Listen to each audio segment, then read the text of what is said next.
Ya, tren S-line ini jelas ya sangat bertentangan dengan syariat. Karena apa? Gitu ya. Jadi ini termasuk tren yang tidak boleh diikuti. Karena apa? Karena tadi ternyata itu adalah mengundang aib gitu ya.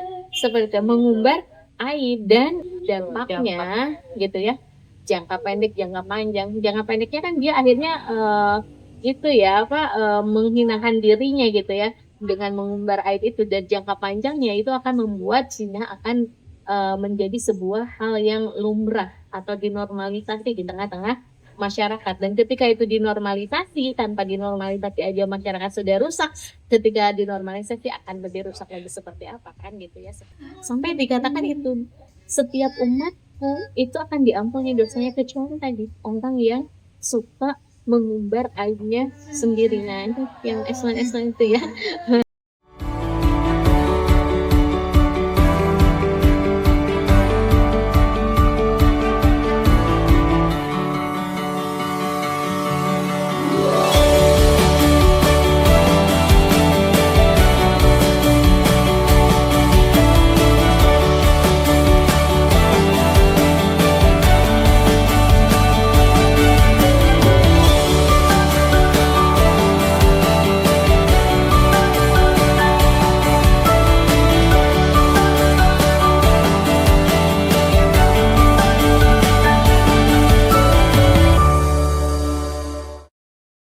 Assalamualaikum warahmatullahi wabarakatuh.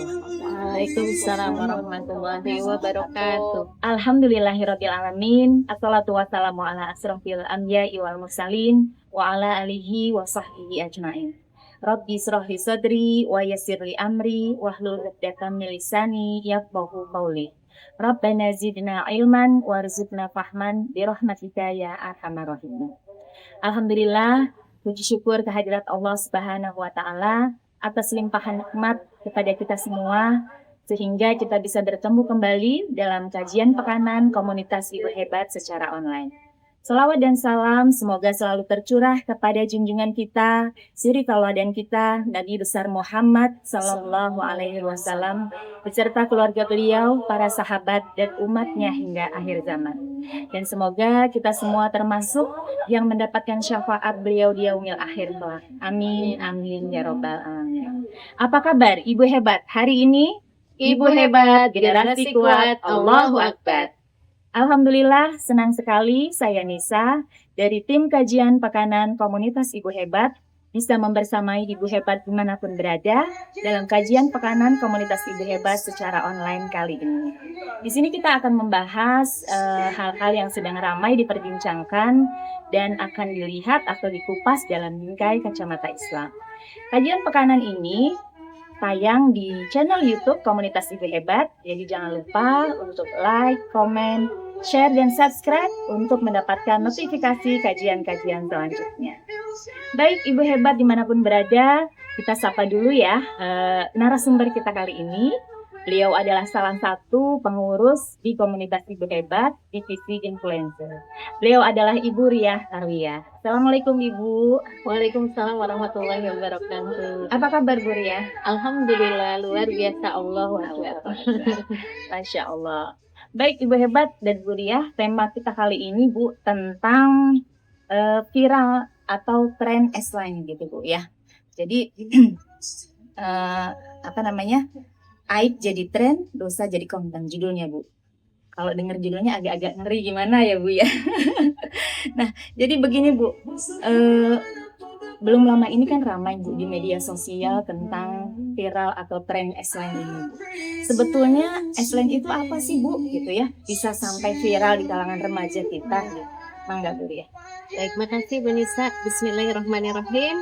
Innal hamdalillah nahmaduhu wa nasta'inuhu wa nastaghfiruh wa na'udzu billahi min syururi anfusina wa min sayyiati a'malina may yahdihillahu fala mudhillalah wa may yudlilhu fala hadiyalah. Asyhadu an la ilaha illallah wa asyhadu anna Muhammadan abduhu wa rasuluhu la nabiyya ba'dah. Rabbi zidna ilma warzuqna fahma bi rahmatika ya arhamar rahimin. Rabbi sifli fatri wa yassir amri wa hlul 'uqdatam min lisani yafqahu qawli amma ba'd. Alhamdulillah, puji dan syukur saya ucapkan kehadirat Allah Subhanahu wa taala, salawat dan salam semoga senantiasa tercurah kepada junjungan kita Nabi besar Muhammad sallallahu alaihi wasallam. Senang sekali pagi hari ini saya bisa bertemu dengan ibu hebat semua, juga Bu Nisa ya, alhamdulillah ya.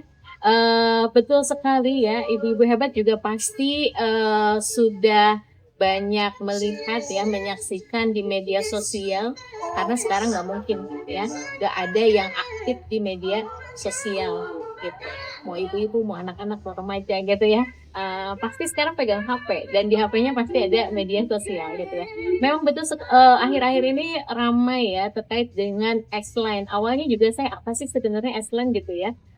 Ternyata ketika saya telusuri begitu ya, X-Line ini sebetulnya berawal dari sebuah drama Korea ya, yang di situ tuh ya judulnya itu emang X-Line gitu, dan ternyata X-Line itu S-nya itu singkatan dari seks ya gitu. Line itu artinya garis gitu, jadi garis seks gitu. Nah, S-line ini di dalam film itu digambarkan berupa garis-garis merah yang ada di atas kepala orang-orang yang ada di film itu begitu ya, yang menunjukkan seberapa banyak hubungan dia dengan orang gitu ya, seperti itu. Jadi semakin banyak berarti dia semakin banyak berhubungan, dan yang dimaksud dengan berhubungan ini bukan berhubungan biasa ya gitu ya. Yang kita sering sebut adalah body fun gitu ya, hubungan itulah ya seperti itu. Nah, tentu saja kita sebagai bagian dari kaum muslimin dan tentu saja kita sebagai seorang ibu gitu ya, yang menyaksikan itu viral di kalangan generasi kita begitu ya, pasti sedih lah ya. Dan setelah tahu ternyata garis merah itu menunjukkan seberapa banyak kita melakukan dosa, yang dosa itu dosa besar gitu. Zina itu kan dosa besar ya. Melakukan hubungan seksual dengan orang yang bukan mahram itu kan berarti kalau dalam Islam itu zina begitu. Nah, sedih banget gitu deh, itu diikutin gitu, bahkan nggak cuman kalangan remaja ya, ada ibu-ibu juga yang ngikutin gitu ya, di kepalanya dipasang line-line garis-garis merah begitu ya, yang ternyata garis merah itu ya tadi itu menunjukkan seberapa banyak hubungan seseorang dengan orang lain begitu ya, yang lagi hubungannya itu adalah hubungan intim gitu ya, dan tanpa disadari ya sebetulnya kalau kita lihat berarti kan itu mengumbar aib ya Bu Nisa ya, gitu ya. Oh, aib kok bangga gitu Pamerin ya, ya, Bu, ya. dipamerin gitu ya. Allah aja tutup-tutupin gitu ya. Jangankan terlihat gitu ya dosa itu, tercium aja katanya enggak gitu kan. Kebayang ya kalau dosa itu terlihat atau tercium, misalnya terlihat dengan sekali berdosa itu apa benjol atau apa gitu ya, pasti kan kita udah Iya. malu gitu ya. Artinya sudah ditutupin, boro-boro terlihat, tercium aja enggak baunya gitu. Malah kita pamerkan dan dibiarkan gitu ya orang-orang melihat itu gitu. Jadi itu sih latar belakangnya dari drama Korea yang ternyata bahaya banget arti dari Islamnya itu sendiri gitu ya. Iya, berarti kalau lihat dari latar belakangnya itu ngeri ya Bu ya, maksudnya tren seperti ini gitu ya Bu ya. Tapi banyak ya Bu ya anak-anak atau yang menganggap ke media sosial bahwa ini tuh cuma lucu-lucuan aja kok gitu. Bercanda aja gitu. Gak usah dibawa serius gitu dia Bu ya. Dan bahkan ada yang sebagian yang hanya ikut-ikutan tanpa tahu, tanpa paham maksudnya apa. Sekedar FOMO gitu Bu. Iya, Iya. Jadi dan apa iya kita bisa menganggap hal ini tuh biasa aja. Ya, itu yang akhirnya banyak diungkapkan ya ketika misalkan, kok kamu ikutan kayak gitu sih? Ah, bercanda aja gitu ya, atau enggak lucu-lucuan doang gitu ya, lucu aja gitu, ada garis-garisnya di atas kepala gitu ya, seperti itu. Terus ketika ditanya tahu nggak sebenarnya apa arti itu gitu ya, tahu, tapi kan lucu-lucuan tadi ya gitu. Terus ada juga sebagian ditanya, nggak tahu sih gitu, cuman ikut-ikutan aja tuh yang lagi viral begitu, emang Biar nggak betul gitu ya, ketinggalan biar nggak gitu, ketinggalan Bu, ya, ya. karena sekarang emang kita ketahui ya bahwa generasi kita itu banyak yang dibilang itu kena penyakit FOMO itu gitu ya, nggak mau ketinggalan ketinggalan apa yang lagi tren begitu ya. Nah, kalau kita lihat gitu ya, anggapan seperti ini adalah sesuatu yang wajar sih ya terjadi di dalam sistem kehidupan saat ini. Di mana sistem kehidupan saat ini adalah sistem kehidupan yang jauh dari Islam, begitu ya. Kalau kita sebut ya dengan sebutan sistem kapitalis begitu ya, di mana di dalam sistem aturan ini yang namanya mengekspresikan apapun ya itu termasuk sesuatu yang boleh-boleh aja gitu ya, tanpa terkecuali, termasuk kayak misalkan mengekspresikan tentang aibnya begitu ya. Selama itu mendapatkan atensi dan bernilai hiburan begitu ya, apalagi mendatangkan cuan begitu ya, ya nggak masalah gitu di dalam sistem kehidupan saat ini. Bahkan oversharing di media sosial apapun dibeberkan gitu ya, sampai hal-hal yang harusnya itu ranah privasi gitu ya, kamar dan sebagainya kan sekarang udah biasa begitu ya, seperti itu. Jadi suatu hal yang wajar sih anak-anak sekarang menganggap bahwa ini bercanda gitu ya, dan cuma digodain aja, masalah aja, harusnya nggak usah dianggap serius gitu ya, seperti itu. Ya wajar itu terjadi gitu ya. Dan menjadikan kehormatan pribadi sebagai tanah juga itu sesuatu yang saat ini memang itu bagian sistemnya membuat tuh seperti itu begitu ya. Sementara gitu ya, kalau kita seorang muslim ya, tentu saja kita akan menjadikan Islam itu sebagai kacamata atau standar begitu ya, atau timbangan lah untuk kita melakukan perbuatan begitu ya. Karena dalam Islam itu sendiri setiap perbuatan kita itu tidak tidak ada tidak hukumnya gitu. Artinya apa ya? Senantiasa ada hukumnya gitu. Nah, setiap perbuatan kita itu ada syariatnya. Setiap perbuatan kita itu harus terikat dengan aturan-aturan Allah gitu ya, karena akan dimintai bertanggung jawaban begitu ya. Tidak terkecuali yang tadi nganggap itu bercandaan gitu ya. Karena bercanda dalam Islam pun ya, bercanda itu kan perbuatan gitu ya. Nah, perbuatan ini akan dimintai pertanggungjawaban. Karena setiap perbuatan harus terikat dengan aturan Allah gitu, termasuk bercanda begitu kan. Maka kita harus tahu bercanda itu dalam Islam seperti apa hukumnya gitu ya. Ada bercanda yang dibolehkan, ada bercanda yang nggak dibolehkan. Bercanda yang sudah melewati batas-batas yang dibolehkan oleh syara berarti ya nggak boleh begitu ya. Apalagi ini tadi flexing dosa gitu ya, nunjukin seberapa banyak dia melakukan perbuatan dosa gitu. Malah sepertinya bangga, Bangga gitu ya, Bu, gitu ya, karena katanya gitu ya semakin banyak semakin keren gitu. Kayaknya ya Allah gitu ya, seperti itu. Nah, itu juga kan masuk ke dalam bagian dari amal perbuatan. Yang amal perbuatan itu kan akan dimintai pertanggungjawaban begitu ya, seperti itu. Yang jelas-jelas bahwa memamerkan aib itu ya sesuatu yang bertentangan dengan syariat Islam tentunya begitu ya. Nah, dan bahayanya ketika upaya-upaya pelanggaran terhadap batas-batas syariat ini terus dilakukan gitu ya, bercanda di luar syariat begitu ya, bercanda yang menjurus kepada justru tadi ya mengumbar aib begitu ya, menjatuhkan kehormatan diri gitu ya. Nah itu upaya-upaya yang terus melakukan pelanggaran-pelanggaran tadi itu ya lama-lama begitu ya, upaya-upaya ini akan membuat seolah-olah sesuatu yang keliru tadi begitu ya menjadi sesuatu yang dinormalitas gitu. Dianggap sesuatu yang wajar gitu ya, Bu, sesuatu ya. yang biasa aja begitu ya. Baik itu konten-konten yang nggak pantas untuk di-upload begitu ya, bahkan yang lebih mengerikan lagi ya dengan tadi adsense, bangga dengan adsense, dan ini terus dilakukan gitu ya, terus ditrendingkan gitu ya, terus diikuti begitu ya, ini akan menjadi sebuah normalisasi terhadap perbuatan dosa zina gitu ya, dan pergaulan bebas tentunya ya, sebagaimana teori psikolog ya yang terkait dengan ilusi kebenaran gitu ya. Nah, ini memang dipakai gitu ya untuk mempengaruhi seseorang. Kalau dalam Islam mungkin gadol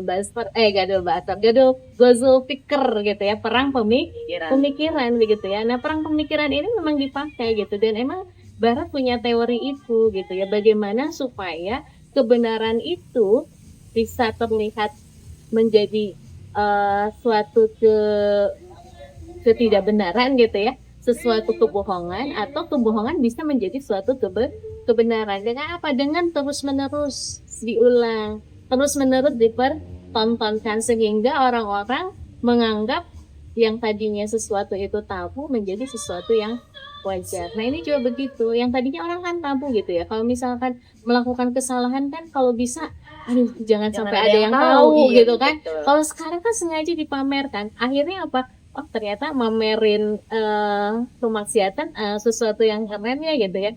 Tadinya 1, 2, 3 akhirnya banyak orang yang melakukan pamer kemaksiatan dan ini akhirnya jadi normalisasi gitu di tengah-tengah masyarakat sehingga efeknya gitu ya selain tadi akhirnya perbuatan dosa ini konten-konten yang nggak pantas ini menjadi normal gitu ya di tengah-tengah masyarakat gitu ya efeknya juga akan menghilangkan rasa malu gitu. Kebayang ya ibu-ibu hebat dimanapun berada ya kalau misalkan kita sudah nggak punya rasa malu, makanya kata Rasulullah ya, seandainya nggak punya rasa malu, maka kita akan melakukan apapun kan gitu ya. Seperti itu sekalipun itu perbuatan yang hina gitu ya, seperti itu. Nah, itu gitu ya efek selanjutnya gitu ya. Selain normalisasi juga akan membuat rasa malu itu hilang di kalangan remaja begitu ya. Kalau dulu kan melakukan kemaksiatan orang ngumpet-ngumpet, kalau sekarang Sekarang udah terang-terangan, Bu. terang-terangan ya Bu Nisa ya gitu. Malah kadang-kadang seperti bangga gitu ya, Bu. Iya gitu Bukan dilihat itu kayaknya apalagi kalau makin banyak yang nge-like makin Iya, menjadi-jadi gitu ya betul. dia gitu ya. Lalu apa? Tentunya ketika ada pelanggaran syariat pasti akan menimbulkan kerusakan gitu ya.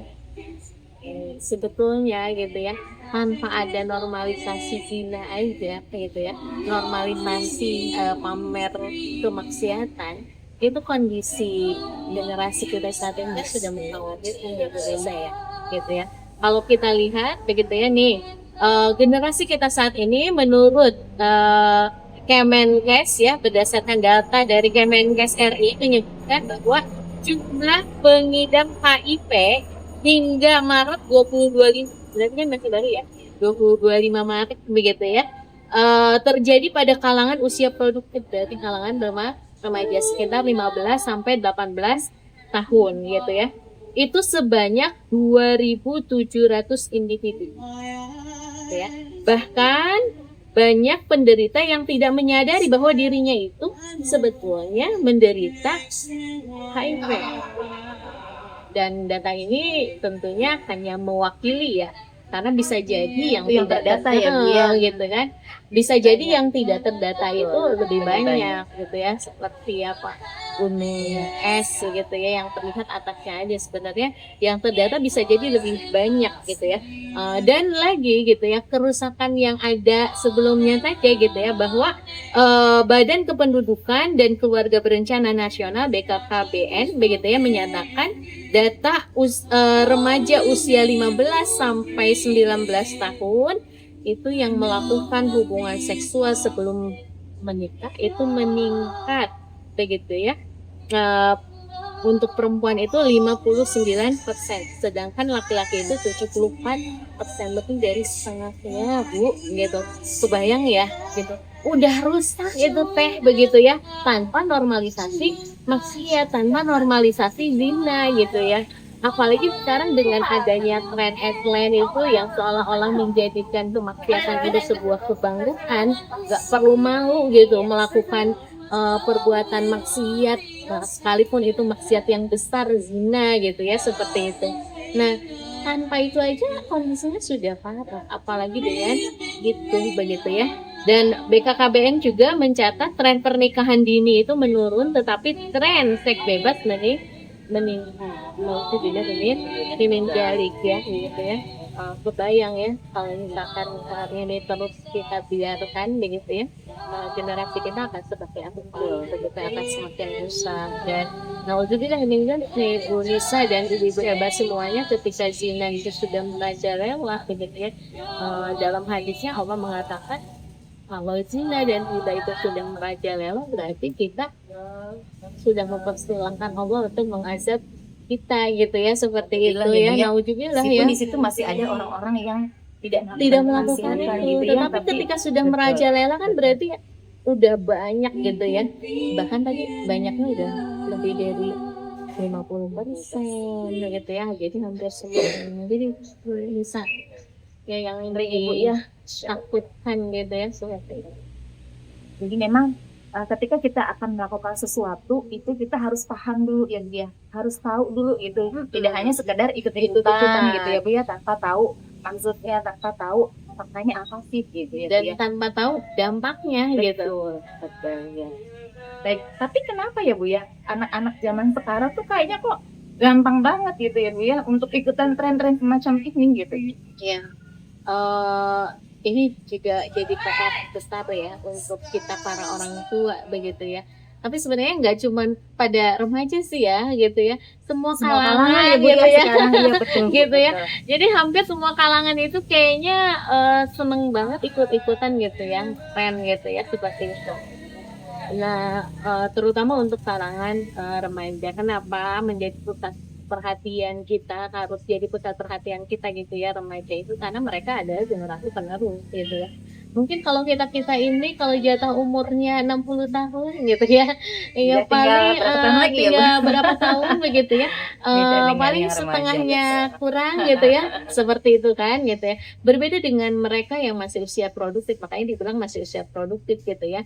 Usia remaja itu kalau dalam Islam itu kekuatan di antara dua kelemahan gitu ya. Artinya masa-masanya dia itu punya energi yang besar, punya kekuatan yang besar begitu ya.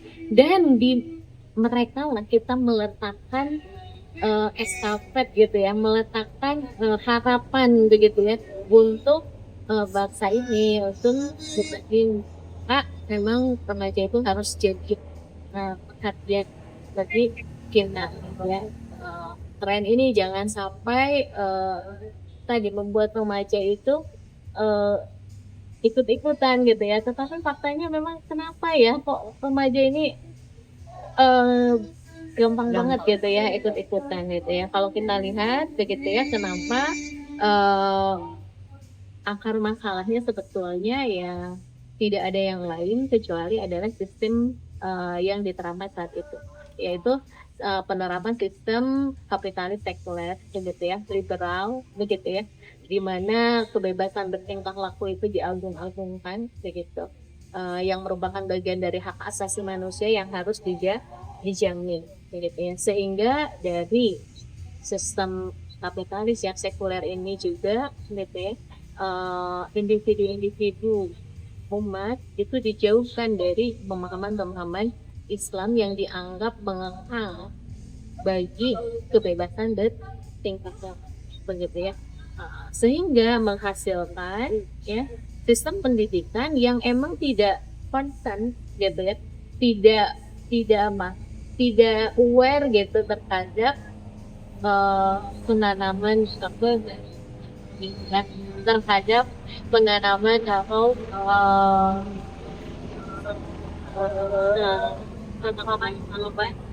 Islam begitu ya, buat skill gitu ya.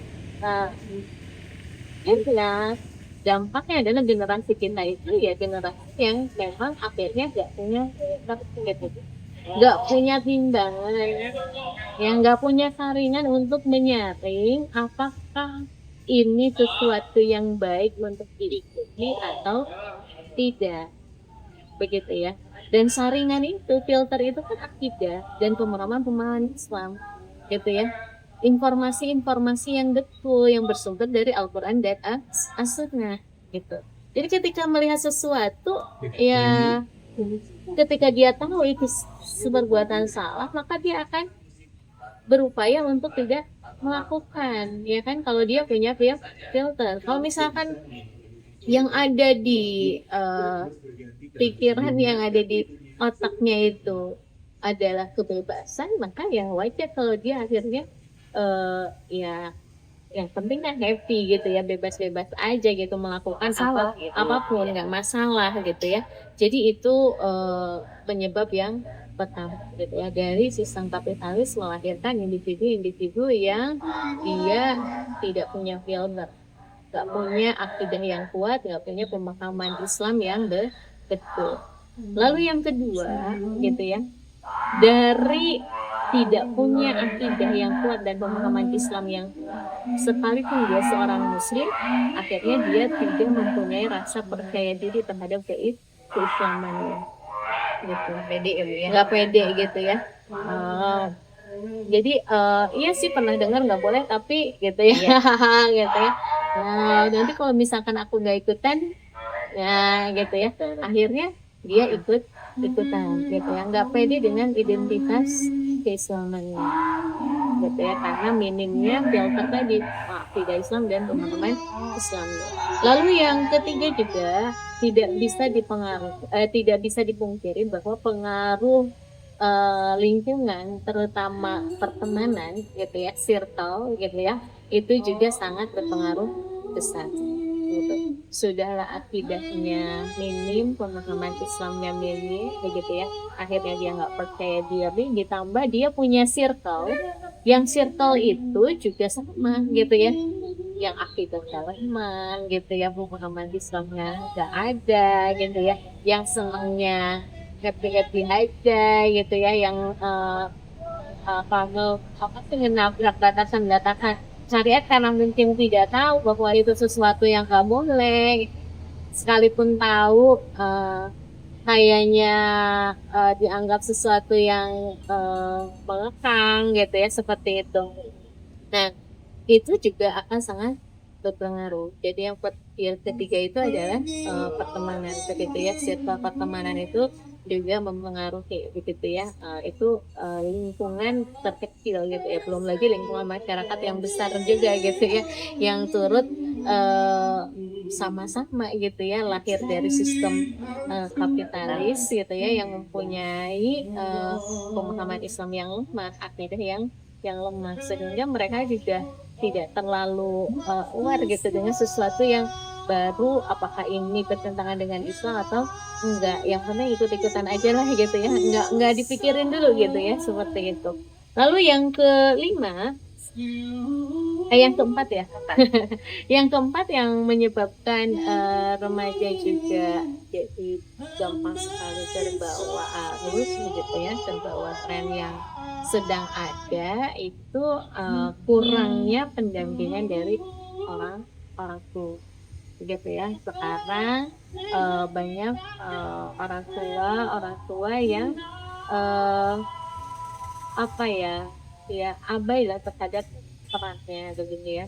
Sekalipun dia melakukan perannya, tetapi banyak sekali yang dilakukan itu justru peran-peran yang justru membuat anak-anak itu semakin menjauh gitu dari orang tua gitu ya. Seolah-olah dia sudah menjadi orang tua yang baik gitu ya, ternyata gitu ya faktanya justru membuat anak-anak itu semakin buruk gitu ya, seperti itu. Nah, itu juga sangat berpengaruh jadi peran orang tua begitu ya, apalagi di dalam, balik lagi ya, sistem kapitalis juga membuat peran orang tua ini juga menjadi lemah. Karena apa?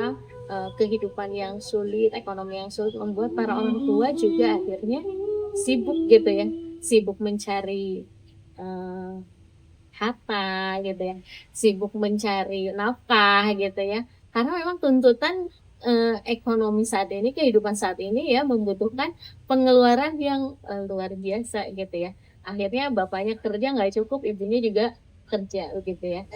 Kebayang ya, bisa ibu hebat kalau misalkan dua-duanya sudah capek nih gitu ya. Tentu saja bekerja kan capek ya gitu ya, apalagi dari pagi sampai Sampai malam, malam. Bu. Jadi pulang berangkat anak masih tidur, pulang Pulang anak anak udah tidur. tidur gitu ya. Eh, Apalagi kalau misalkan kerjanya jauh gitu. Kalau kita di Bogor banyak yang kerja ke Jakarta, kebayang ya gitu ya. Dia nggak cuman dapat beban dari pekerjaan, tapi perjalanan pun itu ya. Sampai ponakan saya ketika ditawari, udah nginep aja besok berangkat kerjanya dari Bogor, nggak mau kata dia. Kenapa? Aku ngelihat kereta dari Bogor itu udah kayak ikan cuek, katanya pada nempel di jendela-jendela itu, saking padatnya gitu. Itu pun kan membuat capek ya, capek secara emosi gitu, capek secara fisik gitu ya, seperti itu. Belum lagi setelah turun dari kereta naik kendaraan lain juga macet gitu ya, seperti itu. Kebayang capeknya ya, capek luar dalam gitu ya. Nah, ketika sampai ke rumah gitu ya, itu tuh udah capek, ketemu capek gitu ya, kayaknya udah pengennya istirahat gitu ya, buru-buru mikirin gimana ngobrol dengan anak, Anak-anak ada di anak sekolah gitu gimana ya, anak di kondisi. sekolah gitu ya, ada masalah apa gitu ya, seperti itu. Sehingga memang sangat minim sekali gitu pendampingan orang tua gitu. Bahkan guru kita ya, Bu Yuni Sumayanti itu mengatakan yang kita perlu bukan cuman quality time, tapi kuantitas time juga perlu gitu, seperti itu.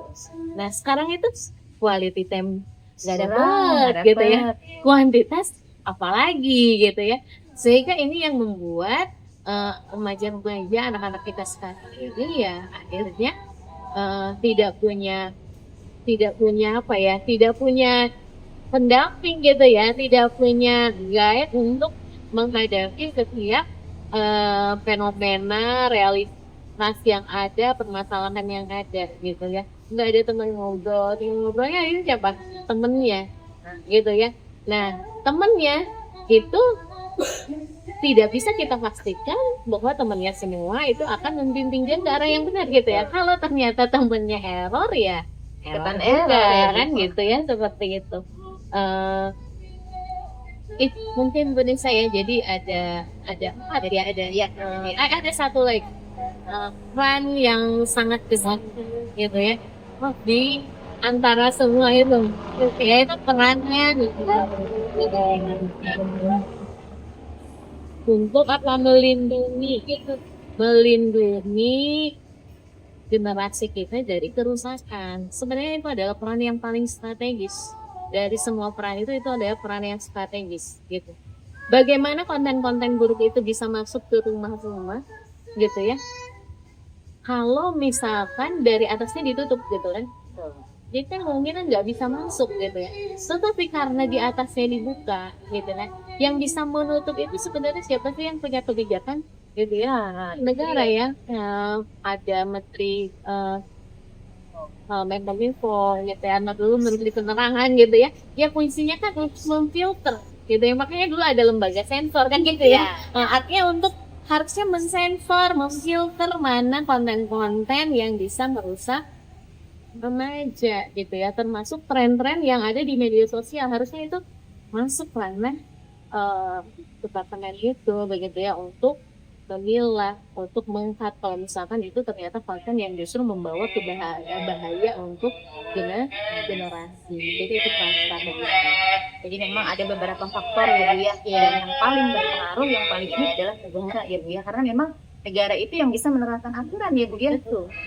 Nah, jika dilihat dari kacamata Islam gitu, bagaimana sih Bu Islam melihat fenomena ini gitu ya? Dimana tadi kan ya Bu dosa dipertontonkan gitu ya, dari tren Islam ini ya Bu ya. Kemudian aib itu bukan lagi ditutupi, malah Dipamerkan menjadi bangga suatu gitu ya. kebanggaan Dan gitu ya. sepertinya apa ya, rasa malu itu sudah tidak ada gitu Bu. Nah ini bagaimana Bu Islam memandang fenomena seperti ini? Ya. Betul sekali ya Bu Nisa, ibu-ibu hebat dimanapun berada, bahwa Islam itu kan sebetulnya agama yang kamilan gitu ya, agama yang sempurna, yang menyeluruh begitu ya, bahwa tidak ada yang tidak diatur oleh Islam, semua ada aturannya, dan fungsi aturan ini bukan untuk mengekang tetapi untuk membuat manusia itu teratur gitu ya, sehingga tidak ada yang terzalimi, tidak ada yang menzalimi, tidak ada yang dia itu melakukan kerusakan begitu ya, seperti itu, sehingga kehidupan di dunia dan di akhiratnya juga menjadi baik ya, hasanah gitu, kehidupan yang baik gitu ya.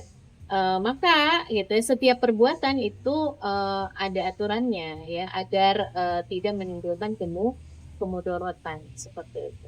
Nah, termasuk terkait dengan pandangan Islam terkait dengan tren gitu ya.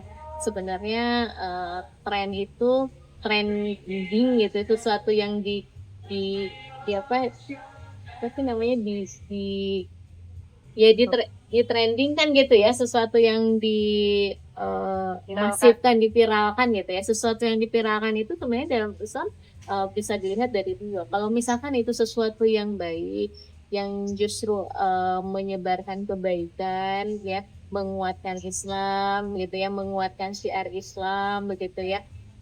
Itu boleh-boleh aja, dan harus malah gitu ya, kita menyebarkan kebaikan gitu ya. Mengisi media-media sosial kita dengan konten-konten yang baik gitu ya. Selain itu bisa membuat orang-orang yang melihat itu baik, dan itu juga berpahala ya, berpahala, dan pahalanya itu adalah pahala jariyah gitu ya, masya Allah gitu ya. Tapi yang kedua, kalau tren itu ternyata gitu ya membawa kepada keburukan gitu ya, atau tren itu justru mempertontonkan hal-hal yang bertentangan dengan syariat ya, termasuk kemaksiatan begitu ya, tentu gitu ya, ini hukumnya haram, nggak boleh di dalam Islam gitu ya, dan ini akan menjadi dosa jariyah begitu ya. Nah, ini juga diingatkan oleh Rasulullah gitu ya. Rasulullah pernah ya berkata kepada sahabat ya, bahwasanya beliau itu memerintahkan orang-orang mukmin itu untuk selektif, untuk memilih begitu ya, apakah perbuatan itu baik atau buruk. Maka kata Rasulullah, kalau itu baik ya ikutin gitu ya, tapi kalau itu buruk itu jangan diikutin gitu ya. Walaupun kata Rasulullah, walaupun banyak orang yang melakukan begitu ya. Ini hadisnya dari Huzaifah radhiyallahu an, dia berkata, Rasulullah bersabda, janganlah kamu menjadi orang yang ikut-ikutan ya, garis bawahi ya, janganlah kamu menjadi orang yang ikut-ikutan dengan mengatakan kalau orang lain berbuat kebaikan, kami pun akan berbuat baik, dan kalau mereka berbuat zalim, kami pun akan berbuat zalim. Tetapi teguhkanlah dirimu dengan berprinsip. Kita harus punya prinsip begitu ya. Kalau orang lain berbuat kebaikan, kami berbuat kebaikan pula, dan kalau orang lain berbuat kejahatan, kami tidak akan melakukan. Hadis riwayat Tirmizi. Jadi ternyata ada tuh kan, ada ya gitu ya. Rasul itu berapa ratus tahun yang lalu gitu ya, seperti itu sudah mengingatkan ya kepada umat mukmin, umat Islam ya, orang-orang yang beriman, untuk apa selektif gitu. Jangan ikut-ikutan gitu ya. Kalau misalkan kebaikan nggak apa-apa diikutin gitu ya, tetapi kalau keburukan jangan gitu ya. Sekalipun semua orang melakukan keburukan itu, artinya mayoritas orang melakukan itu, kamu jangan gitu ya, seperti itu. Kamu harus punya prinsip gitu ya. Nah, itu yang diperintahkan oleh Rasul gitu.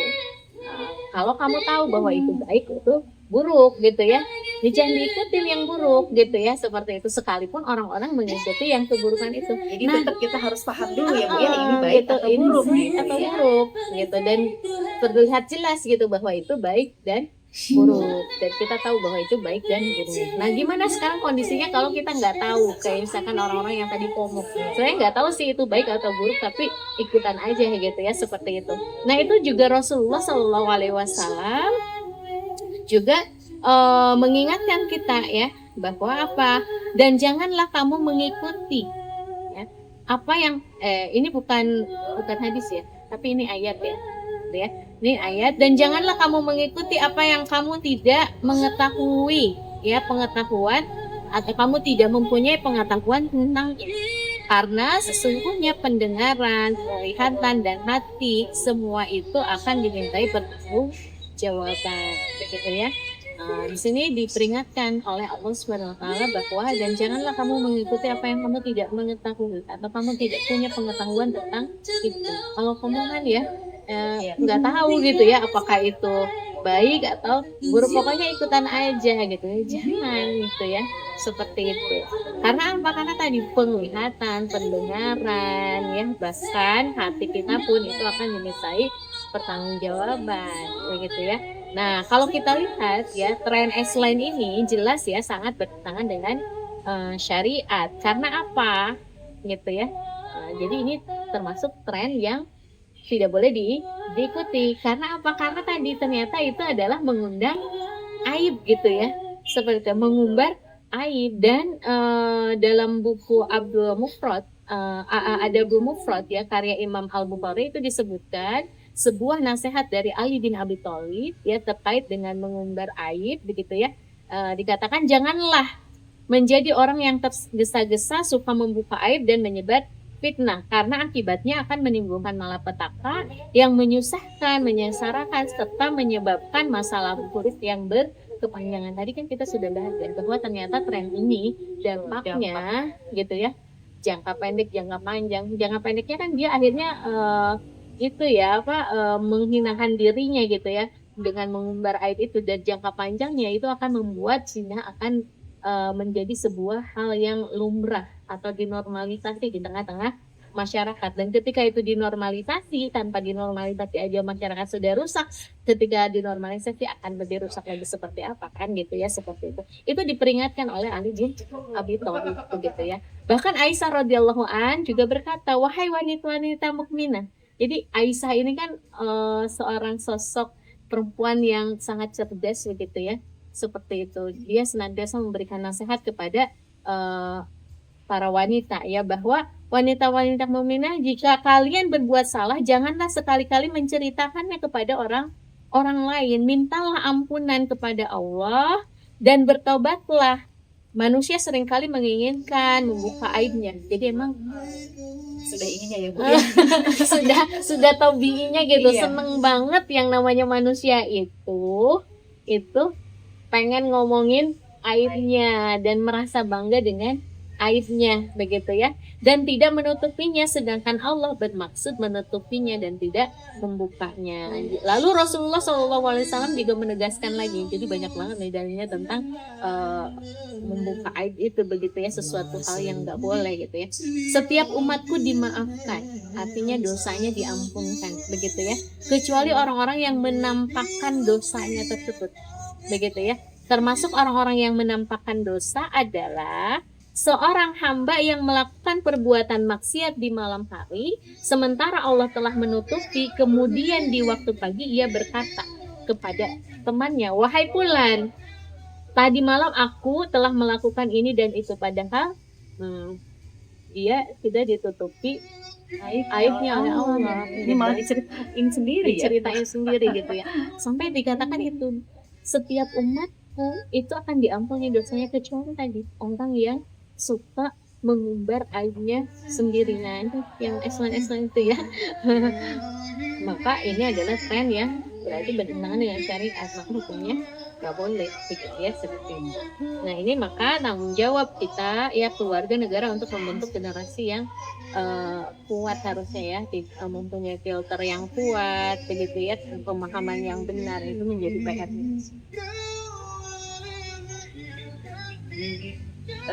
Tapi gini Bu, kadang-kadang kita sebagai orang tua kan ya, agak kurang info, mungkin tidak update gitu ya Bu ya. Nah, bagaimana agar kita bisa menjadi tempat curhat gitu ya, sehingga kita juga bisa memberikan rasa dan apa sih yang harus orang tua lakukan gitu ya, agar anak-anak ini punya prinsip yang benar gitu, dan tidak latah, tidak gampang latah ikutan tren yang sama. Betul ya, kadang kita gak selalu update ya apa yang ada atau yang sedang tren di kalangan mereka gitu ya. Nah justru ini kita bisa tahu gitu ya, nggak perlu sih, kita nggak perlu scrolling sebetulnya. Kita bisa tahu dengan apa? Dengan kita ngobrol dengan anak-anak kita. Maka begitu ya, yang harus dipunyai oleh orang tua itu ya adalah 3M 1B gitu. 3M 1B. Kata dulu, Bu. Ya, ya.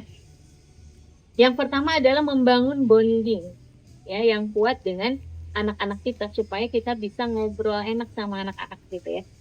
Kita paling gampang itu cari apa yang trending di kalangan mereka ya dengan bertanya ke mereka.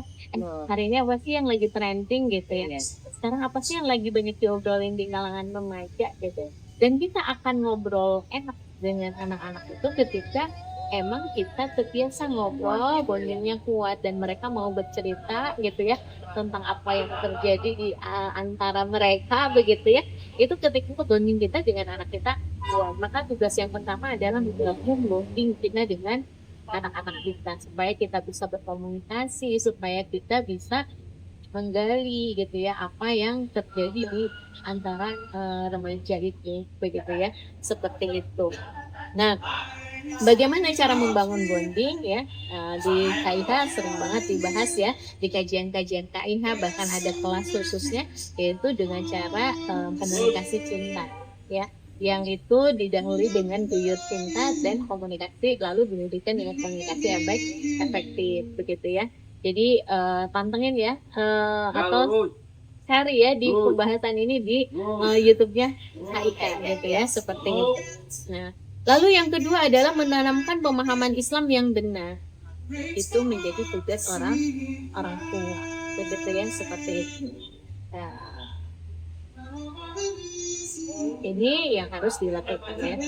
Pemahaman Islam yang benar tentang apa, akidah dan syariat Islam begitu ya. Sehingga anak-anak kita mempunyai tadi filter, memilih mana yang benar, mana yang tidak, dan dia percaya diri dengan pilihannya gitu ya, karena dia mempunyai akidah yang kuat. Artinya dia percaya bahwa dia adalah makhluk gitu ya, bahwa dia di antara teman-temannya gitu ya, karena dia tahu bahwa dia dari Allah, dia akan kembali kepada Allah, dia akan dimintai pertanggungjawaban atas apa yang dia perbuat gitu ya. Tugas dia adalah beribadah kepada Allah begitu ya.